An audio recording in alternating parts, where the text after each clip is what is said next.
I want you to picture something for a moment. Picture 40 years of your life. Every early morning, every late night, every calloused hand and aching back, all poured into one place. One building on one street in one small town that most people have never heard of. Now picture walking back to that place after lying in a hospital bed for 3 weeks, your chest still tender from surgery, your heart still healing in more ways than one, and picture finding the lock changed. My name's Martin Lowell. I'm 72 years old. I live in Millhaven, Indiana, population just under 4,000, and the hardware store on the corner of Birch and 5th, the one my father helped me open when I was 31 years old, the one where my wife Dorothy used to sit behind the counter knitting on slow afternoons, the one where half this town has bought their nails, their paint, their pipe fittings for 4 decades. That store is mine. Was mine. Or so they thought. I didn't yell that day. I didn't make a scene. I looked my son-in-law in the eye, nodded once, and walked back to my truck. But that was just the beginning of my plan. If you've ever been betrayed by someone you trust completely, someone you brought into your own home, your own family, your own life's work, then this story is for you. You have to understand what Lowell hardware meant before you can understand what losing it felt like. My father was a carpenter. His father before him worked in a mill. The men in my family have always worked with their hands, and there's a kind of dignity in that. A dignity that doesn't come with a title or a corner office.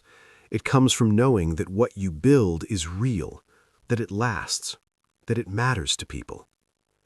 I opened the store in 1984 with a small business loan, a used cash register, and $1,200 worth of inventory that I personally drove home in a rented pickup truck. Dorothy stood in the doorway the morning we opened and said, "Martin, I think this is going to be something." She was right. It wasn't glamorous. There were years we barely broke even. Years when I worked 6 days a week and still came home worried about the electric bill. But we built something steady, something real. The town trusted us. When old Gerald Fleming needed a custom cut of copper pipe at 7 in the morning, he knew our door would be open. When the elementary school needed hardware for their annual building project, they called us first. I wasn't just selling screws and paint thinner. I was part of this town's fabric. Dorothy passed away 6 years ago. Pancreatic cancer. 11 weeks from diagnosis to gone. That's how fast it happened. And I won't lie to you, I came close to closing the store then. I sat in that empty house for 2 weeks and I didn't see the point of anything. But one Tuesday morning, I got up, put on my work boots, and drove to the store. Because that's what Dorothy would have wanted. Because the store was the last place where I still felt like myself. My daughter Elissa had her mother's eyes. Same warmth, same laugh. She'd grown up in that store, doing homework on the back counter, sweeping the floor for her allowance, learning the names of every regular customer before she was 10 years old. She moved away after college, married a man named Brian Hutchins, and they settled about 40 minutes away in the city. Brian was, and I want to be fair here, because fairness is important to me, Brian was a charming man, confident, quick with a joke. He had that quality some people have where they fill up a room the moment they walk in. I liked him well enough in the early years, but I noticed over time that Brian's charm had a purpose. It was always working towards something. Every conversation with him eventually curved back around to money or opportunity or some deal he was thinking about. I didn't judge him for it. Ambition isn't a sin. It was about 4 years ago that Elissa called me on a Sunday evening, which she almost never did. She sounded careful on the phone, the way you sound when you've rehearsed what you're going to say. "Dad," she said, "Brian and I have hit a rough patch financially. We were wondering if there was any way you could use some help at the store. Brian's between jobs and we thought maybe temporarily he could help you manage things." I sat with that for a moment. "Elissa," I said, Your husband is welcome to come work with me, but I want to be clear. It's my store. I'm not retiring. I'm not stepping back. He'd be helping me, not running things. Of course, Dad, she said. Of course. I should have listened more carefully to the relief in her voice. At the time, I just heard my daughter. Now I hear something else. Now I hear a plan that was already in motion. Brian started at the store in the spring, and I'll give him this. He worked hard in those first months. He learned the inventory faster than I expected, handled customer service well, and had a good head for organizing the backstock. We fell into a rhythm, but small things started to bother me. He began introducing himself to customers as the manager without me present. He started taking calls in the back office with the door closed. When I asked him about a supplier invoice that seemed higher than usual, he brushed it off, said he'd found a better supplier, made an executive decision. I told him quietly that executive decisions at this store came through me. He smiled and said, "Of course, Martin, my mistake." That smile, I can still see it. Then last fall, October it was, I started having chest pains. Ignored them for longer than I should have, the way men my age tend to do. My doctor took one look at my tests and sent me straight to a cardiologist. 3 weeks later, I was having bypass surgery at St. Anthony's in Indianapolis. I was in the hospital for 22 days. Alyssa visited twice. Brian, not once. Looking back, I understand why. He was busy. When I was finally discharged, my neighbor, Ray Hutchinson, picked me up. As we drove through town, I noticed the sign above the store from the road. It looked different. "Ray?" I said. "Did they change the sign?" Ray kept his eyes on the road. "Yeah," he said quietly. "They did." He pulled into the lot, and I got out slowly, still moving carefully, still tender, and I looked up at the sign above my store. Hutchins Hardware and Home Solutions. My name was gone. I stood there for a long moment. I could hear Dorothy's voice in my head, not saying anything dramatic, just saying, "Martin, look at what's happening." I walked to the front door. It opened. That, at least, they hadn't changed. Yet. Brian was behind the counter. He looked up when I walked in, and something passed across his face. Surprise, calculation, then a very controlled smile.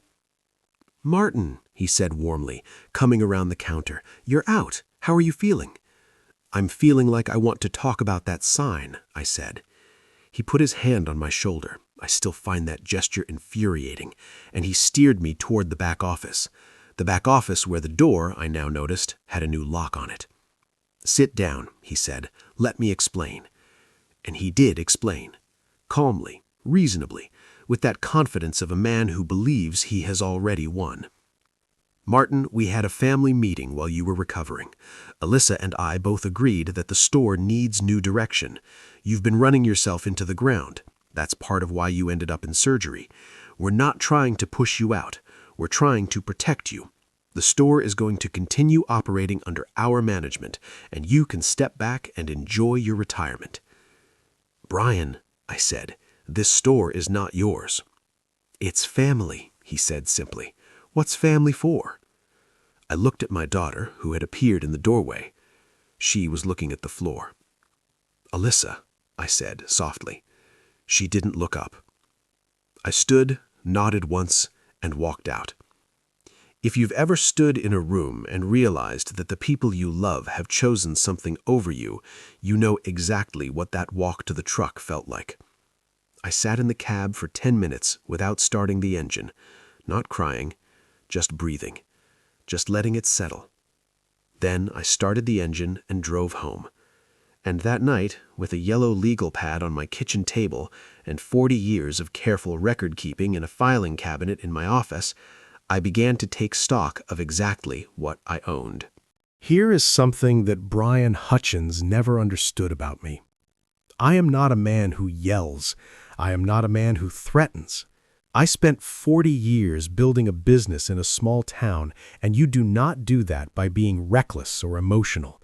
You do it by being patient, thorough, and absolutely certain before you act. That night, I pulled out every document I had. The deed to the building, my name. The original business license, my name. The LLC registration, my name. The supplier contracts, my name. The commercial bank account opened in 1984, my name. Whatever Brian thought he had taken on paper only. And paper, I knew, could be a very powerful thing. The next morning, I called Howard Gaines. Howard and I had gone to high school together. He'd spent 30 years as a CPA and knew every financial corner of Millhaven's small business community. More importantly, he was a man of absolute integrity. "Howard," I said, "I need you to pull the financial records on my store for the last 6 months. All of them." There was a pause. "Howard, are you okay?" "I'll explain when I see you."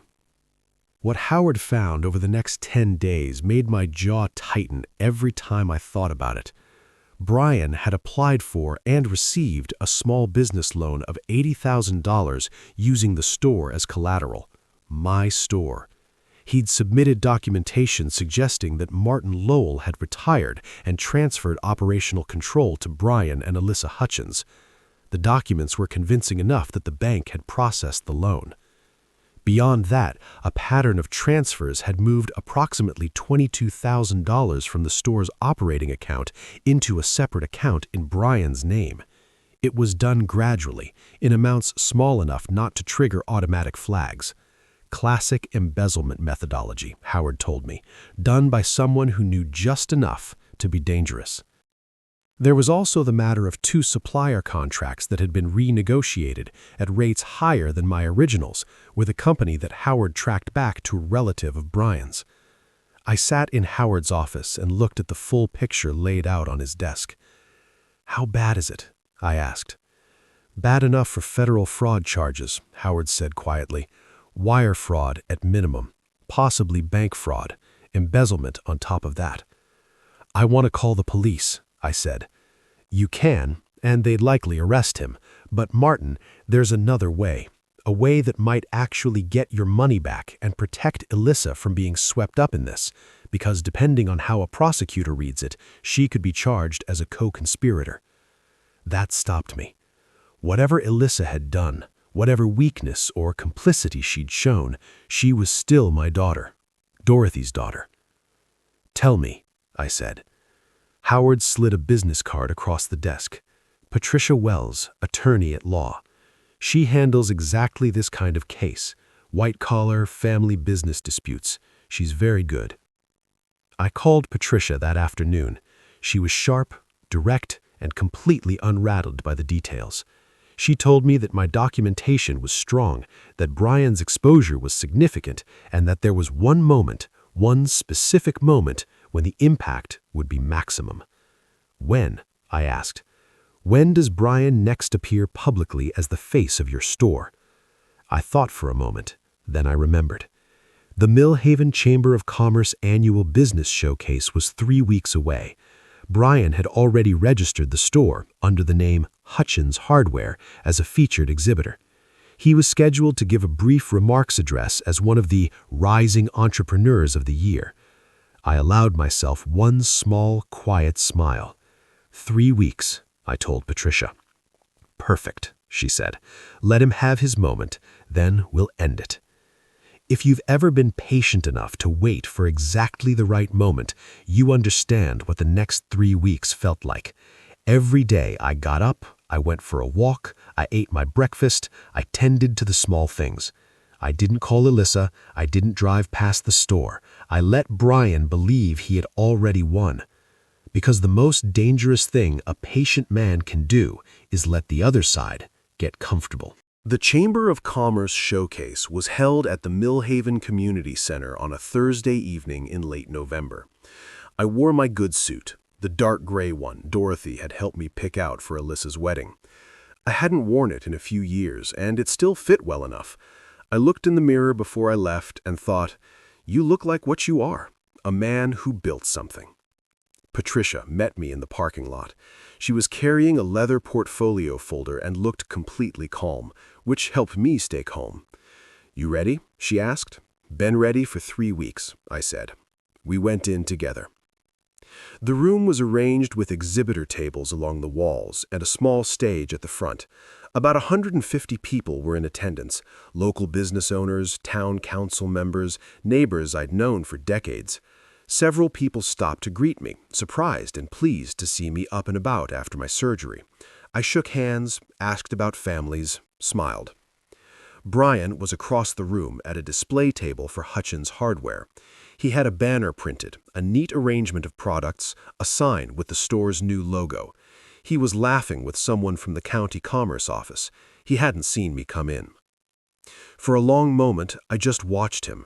I thought about all the mornings I had unlocked that store, all the conversations with customers, the inventory orders, the repairs, the slow seasons, and the good ones. I thought about Dorothy behind the counter. I thought about Alyssa as a little girl sweeping the back. And then I thought, he took all of that, and he did it while I was in a hospital bed. My jaw tightened. Then I let it go. Because what was about to happen didn't require anger. It required evidence, and we had plenty. The program began. Some remarks from the chamber president, a few awards, then the featured segment, brief presentations from 4 local business owners, including Brian. He was the third speaker. He walked up to the podium with that easy confidence, that smile, and he spoke about taking over a legacy business and modernizing it for a new generation. He talked about his plans for expansion. He mentioned briefly that the previous owner had stepped back to enjoy retirement. I watched the room, heads nodding, polite smiles. Then Brian said, "I'm proud to represent the next chapter of what this community has built." And that was when Patricia stood up. She didn't rush. She walked to the front of the room at a measured pace, introduced herself clearly to the chamber president seated in the front row, and said, "I apologize for the interruption, but there are some factual inaccuracies in the previous remarks that the community has a right to know about, as they involve potential criminal fraud." The room went absolutely still. Patricia opened her portfolio and addressed the audience directly. She explained, briefly but precisely, the actual ownership of the store, the fraudulent retirement documents submitted to the bank, the unauthorized loan, the pattern of transferred funds. She had printed summary documents that she distributed to the chamber president and 2 council members who were present. Brian stood at the podium through all of this. I watched his face go from confusion to disbelief to something that looked for just a moment like genuine fear. I stood up from my chair and walked to the front of the room. I didn't say anything dramatic. I didn't need to. I just stood beside Patricia in my good gray suit, and I looked at Brian Hutchins, and I said, simply and clearly, "This is still my store. This has always been my store, and I would like it back." The silence lasted about 4 seconds.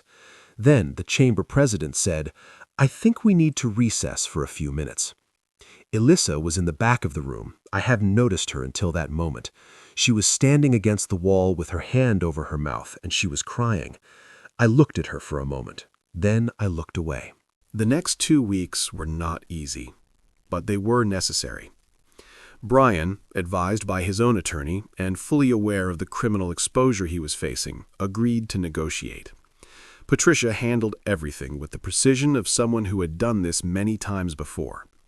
The terms of the settlement, all fraudulent filings related to the store's ownership and management were to be formally rescinded and corrected.